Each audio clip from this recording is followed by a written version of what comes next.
Assalamualaikum warahmatullahi wabarakatuh. Kembali lagi dengan saya, Fatimatul Afifah dari IAIN Kediri, Program Studi Tadris Matematika Semester 5.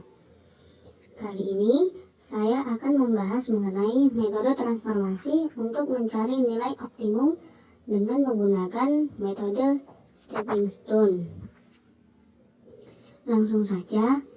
Stepping stone itu adalah proses evaluasi dari masalah transportasi yang sudah ditentukan solusi awalnya. Nah, kemudian untuk mengubah biaya transport dengan memasukkan variabel non-basis menjadi variabel basis dan kemudian mengalokasikannya kembali. Nah, itu yang dinamakan sebagai metode stepping stone. Nah, stepping stone sendiri ada beberapa langkah. Yang pertama adalah solusi awal ditentukan. Nah, solusi awal ditentukan ini teman-teman bisa bebas memilih karena kita menyajikannya dengan 4 metode untuk menentukan solusi awal, maka bisa dipilih salah satunya.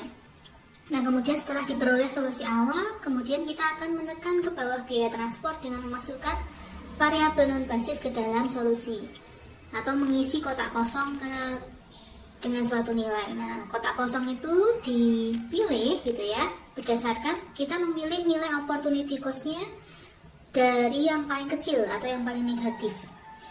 Ya, opportunity cost ini ditentukan dari loop gitu ya. Nah, apa sih loop? Itu nanti bisa teman-teman lihat di video tambahan pertama gitu.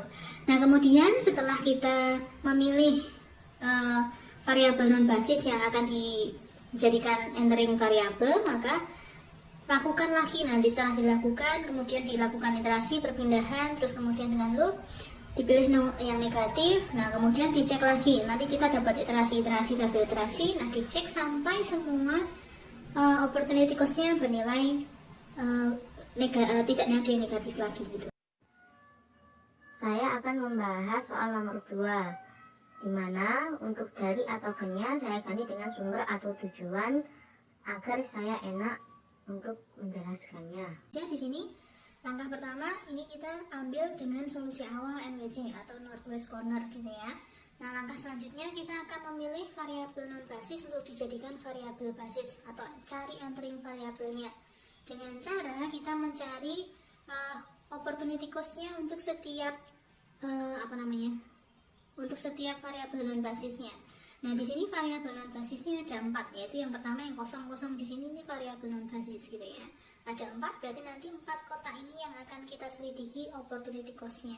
Jadi kalau yang variabel enteringnya ada 10 ya berarti teman-teman silahkan mencari 10 kali loopingnya. Nah, kemudian untuk yang X12 variabel non basis untuk yang X12, maka di sini kita peroleh loopnya seperti ini dengan opportunity cost-nya, yaitu dengan cara menjumlahkan atau mengurangkan sesuai dengan tanda yang ada di loopnya ini tadi.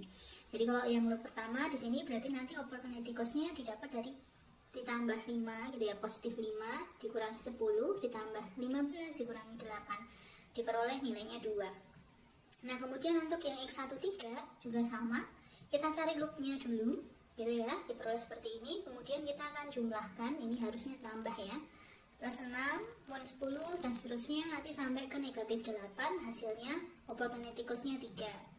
Nah, kemudian untuk X23 loopnya seperti ini teman-teman, jadi nanti opportunity cost-nya 1. Terus yang terakhir untuk X31 ini opportunity cost-nya negatif 11. Nah, keempat opportunity cost untuk variabel non basis itu sudah saya rangkum dalam tabel rangkuman pertama. Jadi tabel rangkuman pertama ini dilihat dari perhitungan opportunity cost pada tabel awal. Nah, karena di sini ada yang negatif 11 gitu ya, berarti nanti entering variabelnya adalah yang di X31. Nah, kita kembali ke video yang di sini, slide yang di sini, maaf. 31 ini kan berarti variabelnya di sini gitu ya. Berarti nanti berapa sih yang bisa kita pindahkan gitu. Yang bisa kita pindahkan untuk yang ada di Semarang Surabaya, ini kita lihat sekitarnya gitu ya. Sekitarnya ada Medan Surabaya 30 atau yang 20. Nah, pilih yang paling sedikit yaitu 20. Berarti nanti di sini sesuai dengan tanda.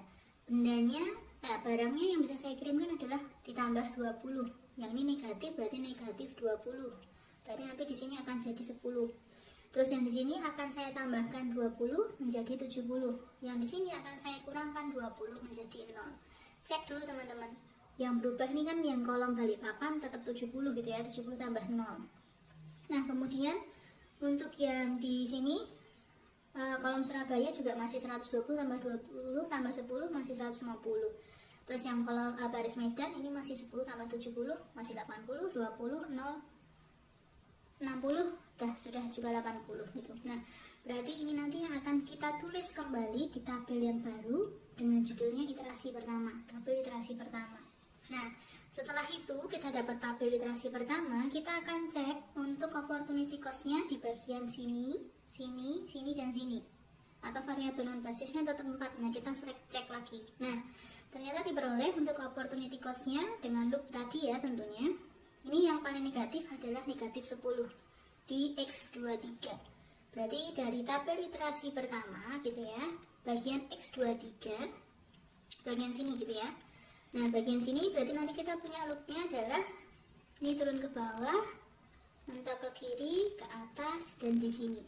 Terus kita lihat nilai yang ini yang bisa kita optimalkan ada 10 dan 60, berarti kita ambil yang 10. Berarti yang di sini ditambah 10, ini dikurangi 10 jadi 50, yang ini ditambah 10 jadi 30, yang ini dikurangi 10 jadi 0.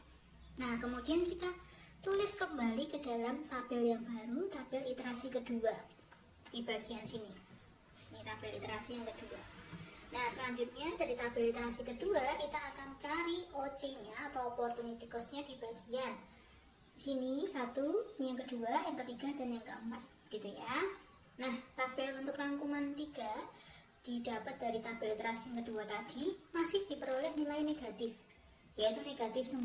Negatif 9 ini ada di variabel non basis baris pertama kolom ketiga. Berarti kita kembali lagi ke tabel iterasi kedua. Berarti baris pertama kolom ketiga ada di sini. Ya. Nah, berarti kita cari loopnya dari Jakarta Makassar. Berarti ini turun ke kiri, ke atas, ke kanan. Nah, yang paling dekat 50 dan 120, berarti kita bisa pindahkan maksimal 50 bareng gitu ya. Berarti nanti di sini ditambah 50, ini dikurang 50 jadi 0, ini ditambah 50 jadi 80, ini dikurang 50 jadi 70. Nah, kemudian kita tulis kembali di tabel yang baru, tabel iterasi ketiga seperti ini.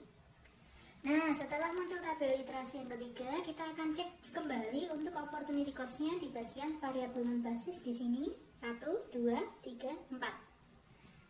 Nah, ini saya copy lagi untuk tabel iterasi yang ketiga. Nah, tabel iterasi yang ketiga ini setelah dicek untuk opportunity cost variabel non basisnya ternyata tidak ada yang negatif. Berarti tabel iterasi ketiga ini adalah solusi yang paling optimum. Begitu. Nah, kemudian jangan lupa teman-teman juga menghitung total cost-nya. Total cost-nya sama seperti yang lalu. Total cost-nya dihitung dari 70 kali 8 ditambah 50 kali 6 ditambah 70 kali 10 ditambah 10 kali 12 dan yang terakhir ditambah 80 kali 3. Itu hasilnya total cost-nya adalah dalam Rp1.000. Sekian dari saya, kurang lebihnya mohon maaf. Wassalamualaikum warahmatullahi wabarakatuh.